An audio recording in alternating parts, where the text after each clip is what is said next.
Welcome back to the shop, guys. Today we are going to be talking about this dust shroud that I had 3D printed. The file is available online for free. I'm going to put a link in the description below. So I've been running this pretty ragged here. Made several hundred cuts with it running. A couple of things. It does not like it if you are very aggressive with your cuts at all. It will shoot the sawdust back here, bounce here, go behind the saw. However, it's just the big heavy stuff. The really fine stuff gets stuck in here, and most of it gets captured by my dust collector. I would say 95% of the small particulate stuff gets captured. The other just sits in here, waiting to get sucked up later. But overall, this dust shroud is an absolute game changer if you want to keep fine dust off of everything else in your shop. Now we're gonna go through some test cuts, and there's gonna be a ton of them. So let's get to it.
All right, now with the particle board, I don't know if it showed up on camera, but a lot of the smaller pieces, a lot of the smaller debris was flopping around.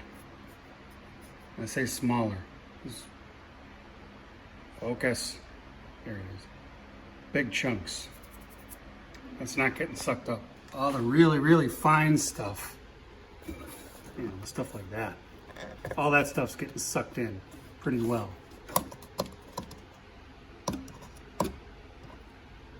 And that's the stuff that I'm concerned about, the really fine stuff.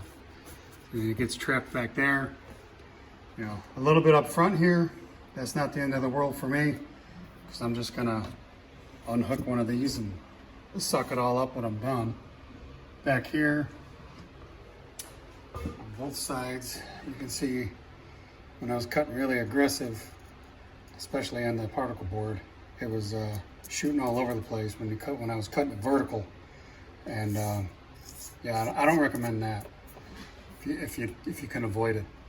But otherwise, yes, there's some debris back here. Yes, it's quite a bit, but again,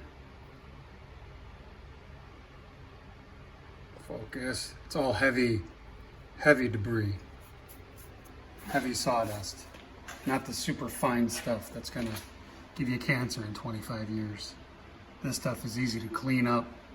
You just hit it with your vac and it's all good.